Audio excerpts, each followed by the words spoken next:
श्री गणेशाय नमः। आइए आज बात करते हैं माघ मास कृष्ण पक्ष की चतुर्थी तिथि के विषय में। क्यों इसे संकटों को हरने वाली तथा सुख संपदा संतान और सौभाग्य कारक माना गया है। आज हम विभिन्न पुराणों व शास्त्रादि में वर्णित माघ चतुर्थी के महात्म्य को जानेंगे। साथ ही जानेंगे मध्य प्रदेश, उत्तर प्रदेश और बिहार इत्यादि क्षेत्रों में श्री गणेश के साथ संतान रक्षा करने वाली संकटा माता का पूजन क्यों किया जाता है। नमस्कार, स्वागत है आपका हमारे चैनल सनातन साइंस में। माघ मास की कृष्ण पक्ष की चतुर्थी तिथि को संकष्टी चतुर्थी, तिलकुटा चतुर्थी, संकष्टी चौथ, सकट चौथ इत्यादि अनेकों नामों से जाना जाता है। श्री गणेश पुराण के अनुसार उग्रेक्षण के अत्याचारों से छिपे हुए देवताओं को देवगुरु बृहस्पति ने माघ मास कृष्ण चतुर्थी व्रत का महात्म्य बताया। उन्होंने बताया कि यह तिथि भगवान गणपति को अत्यंत प्रिय है और इस दिन व्रत व षोडशोपचार पूजन कर विघ्नेश्वर गणेश को प्रसन्न करने का उत्तम उपाय है। देवताओं ने व्रत कर गणपति भगवान की मूर्ति स्थापन किया व षोडशोपचार पूजन कर व अनेक प्रकार से स्तुतियां करके भगवान को प्रसन्न किया। गणपति भगवान सिंह के समान दिखने वाले मूषक पर सवार दिव्य रूप में प्रकट हुए और आश्वासन दिया कि शीघ्र ही वे मयूरेश्वर अवतार के साथ उग्रेक्षण के अत्याचारों का अंत करेंगे। इस तिथि को देवताओं के संकटों को हरने के कारण संकष्टी नाम से जाना गया। श्री नारद पुराण के अनुसार माघ मास के कृष्ण पक्ष की चतुर्थी तिथि को संकष्ट व्रत कहा गया है। इस दिन व्रत करने वाले महिला अथवा पुरुष को चंद्र उदय के समय मिट्टी से गणपति भगवान की सभी अस्त्र शस्त्रों से सुसज्जित और वाहन में बैठी हुई मूर्ति बनाकर चौकी पे स्थापित करनी चाहिए।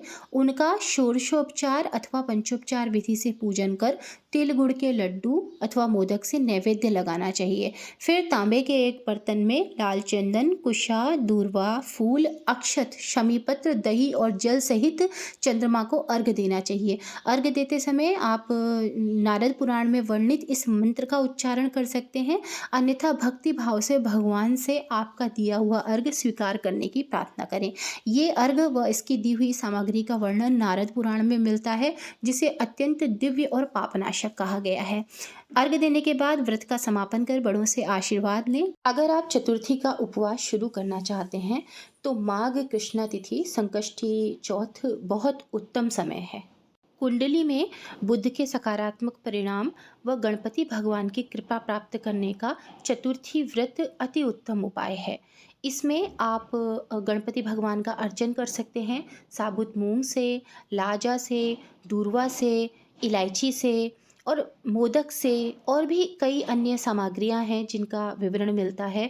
आप गणपति अथर्वशीर्ष में देखें, वहाँ भी बहुत सारा विवरण मिलता है। अब संकटा माता की पूजा की बात करते हैं। उत्तर प्रदेश, मध्य प्रदेश और बिहार इत्यादि क्षेत्रों में गणपति भगवान की पूजा के साथ में संकटा माता की पूजा का विधान मिलता है। कल्प भेद के कारण शास्त्रों में वर्णित अलग अलग कथाओं के अनुसार शिवजी के द्वारा अथवा शनि भगवान की वक्र दृष्टि के द्वारा जब गणपति भगवान का मस्तक अपने शरीर से अलग हो गया तो माता बहुत रुष्ट हो गई। जब माता बहुत रुष्ट हुई तो वो अनेक अलग अलग प्रकार की शक्तियों को उत्पन्न करने लगी, जिसे देख के मुद्गल पुराण में जिसका वर्णन है कि उन प्रलयकारी शक्तियों की उत्पत्ति को देख के भगवान महादेव ने प्रलय की आशंका से सबसे पहले गणपति भगवान को गज का मुख लगा के पुनर्जीवन प्रदान किया। शास्त्रोक्त कथाओं के अनुसार यह दिन माघ कृष्ण चतुर्थी ही थी। माता के द्वारा अपने पुत्र को संकटों से बचाते हुए पुनर्जीवन प्रदान करने के कारण इस दिन संकट हरणी गौरी माता का भी व्रत कई जगह किया जाता है। वाराणसी के मणिकर्णिका घाट से कुछ दूरी पर माता संकट हरणी भवानी का एक बहुत ही प्राचीन मंदिर है। कई जगह संकटा माता की मनौती मांगने का प्रचलन है, जिनको संकटियाँ कहा जाता है। इसमें मनौती पूरी होने के बाद में महिलाओं को कुछ संख्या में घर में बुलाया जाता है और प्रसाद आदि जो है वो वितरित किया जाता है, वहीं पर उसे खाया जाता है। तो ये कुछ चीज़ें हैं जो परंपरा में चली आ रही हैं। मैंने यहाँ 2 अन्य मंदिरों की जानकारी भी शेयर की है। एक है आदि विनायक मंदिर, जहाँ नरमुख में भगवान गणपति की पूजा होती है, और दूसरा है मुंडकटिया गणपति मंदिर उत्तराखंड का, जहाँ पे कि भगवान के बगैर सिर के पूजा होती है। तो देखें और अगर संभव हो तो उसके दर्शनों का सौभाग्य प्राप्त करें। अगर आप किसी विषय पर जानकारी चाहते हैं तो आप कमेंट करिए। हम प्रयास करेंगे कि आपको उस विषय पर शास्त्रोक्त जानकारी को उपलब्ध करा सकें। और अगर आप ऐसे ही जो वीडियोस हैं वो देखना चाहते हैं आगे और, तो आप हमारे चैनल को लाइक करिए, सब्सक्राइब करिए, इसे ज़्यादा से ज़्यादा लोगों के साथ में शेयर करिए। संकष्टी चतुर्थी की अग्रिम शुभकामनाएं। नमस्कार।